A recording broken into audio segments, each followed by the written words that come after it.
পারবেন। কোরবানি দাতার নাম উল্লেখ করে করতে হবে কি না, নাম উল্লেখ করে দিলে ভালো, যদি উল্লেখ করেন, আর না উল্লেখ করলে ইন্নামাল আমালু বিন্নিয়াত, অন্তরে নিয়ত করলে যথেষ্ট।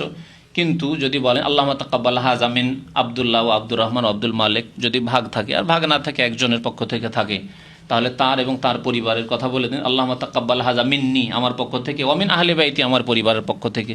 আরবিতে না জানা থাকে আপনি নিজেই জবাই করছেন, সেটিও উত্তম অবশ্য। আমাদের সবার আলেম হুজুরকে দিয়েই জবাই করতে হবে, আমাদের সে আলেমের ফুরসত পেনে সারাদিন জবাই করতে থাকতে হয়, গোটা গ্রামে সব কোরবানি জবাই করতে হবে, কারণ ওই আরবিতে নাম নিতে হবে আল্লাহুম্মা তাকাব্বাল হাযা মিন ফুলানিন ও ফুলানিন, ফুলানিন ফোলা ফোলা করতে হবে, যে সেজন্য আলেম হুজুরকে খোঁজ করতে হবে, কখনো না। সবচাইতে উত্তম নিজের কোরবানি নিজে করা। নবী করিম সাল্লাল্লাহু আলাইহি সাল্লাম বিদায় হজে কতটি কোরবানি করেছিলেন? 100টির মধ্যে নিজে কতটি জবাই করেছিলেন বলতে পারেন? 60-এরও বেশি, প্রায় 63টি। 63টি শুধু নবী। উট আমরাকে যদি বলা হয় 10টি খাসি জবাই করতে হবে, তো আমাদের অবস্থা খারাপ হয়ে যাবে, অবস্থা কেরাসিন হয়ে যাবে। আর নবী করিম সাল্লাল্লাহু আলাইহি সাল্লাম, আর মনে হয় উট কোরবানি করার মতো সাহস এখানে হয়ে যায় না, আমার তো সাহস নেই, আল্লাহ জানে পারবো কি না। গরু জবাই করেছি কিন্তু উট জবাই করিনি। উট জবাইয়ের তরিকা আছে, দাঁড় করি, কিন্তু দাঁড় করে নাহার করতে হবে, তো উট জবাই করা না জানা থাকলেও মুশকিল। নবী করিম সাল্লাল্লাহু আলাইহি সাল্লাম 63টি উট একদিনে কিছুক্ষণের মধ্যে জবাই করেছেন। সেই দিনে তওয়াফও করেছেন, সেই দিনে সাফা মারওয়া সাই করেছেন, তওয়াফে ইফাদা আর সাই করেছেন। 63টি উট একই দিনে, 11, 12, 13কে ওই জায়েজ দিনগুলিতে নয়, উত্তম দিনে 10 তারিখে, 10 জিলহজে। আর বাকি কতটি বাঁচে 100টার মধ্যে? 37টা না? এই 37টা আলী রাদিয়াল্লাহু তাআলা বলে তুমি জবাই করে দাও। তাহলে বোঝা গেল যে নিজে যদি করতে পারেন তাহলে অন্য কাউকে দেওয়া যাবে না। একটি কোরবানি, 2টি কোরবানি, আর অন্যকে এই তুমি কোরবানি করো না, নিজের কোরবানি নিজে করবেন। মহিলারা নিজেরা করবে না, যদিও করে জায়েজ আছে, কিন্তু পুরুষ গার্জেন করবে।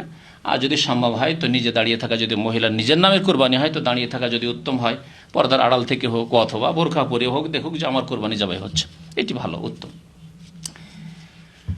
তো যাই হোক, বললাম যে কোরবানির নাম, কোরবানির ক্ষেত্রে নাম নিতে পারেন, এরও প্রমাণ আছে। মৃত ব্যক্তির নামে কোরবানি দেওয়া জায়েজ আছে কিনা? যে মৃত ব্যক্তির নামে কোরবানি সম্পর্কে ওলামাদের বিভিন্ন মত থাকলে সঠিক মত হচ্ছে যে কোরবানি করা জায়েজ, তবে সেটি হচ্ছে সাদাকা। সুতরাং সেই গোস্ত ফকির মিসকিনকে দান করে দিতে হবে।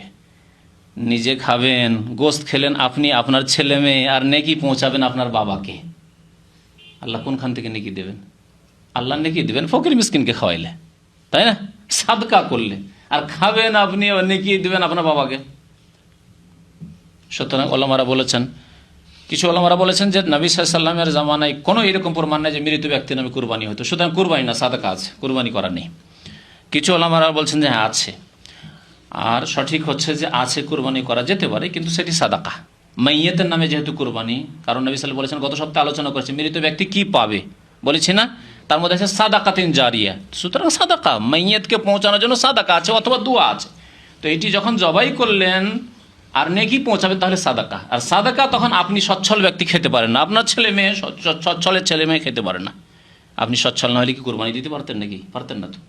তাহলে বোঝা গেল যে গরিব মিসকিনকে খাওয়াইতে হবে।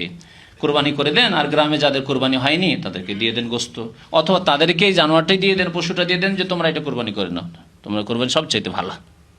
সম্মানের সাথে সসম্মানে নিজের বাড়িতে গরিব মিসকিনের কোরবানি করবে, লোকজনের কাছে লাঞ্ছিত অবদস্থ হয় না যে দেখো গোস্ত নিয়ে আসছে অমুকের বাড়ি থেকে, নিজের বাড়িতে মান সম্মানের সাথে কোরবানি করলো। যদি এখলাস থাকে তাই করবেন, কিন্তু এই এখলাস তো নেই, গরিব লাইন ধরে বসে আছে ওই 1 কিলো 1/2 কিলো গোস্ত নেওয়ার জন্য সারাদিন, তারপরে একটু গোস্ত উঠিয়ে দিল। এই তো হচ্ছে মুসলমানদের অবস্থা।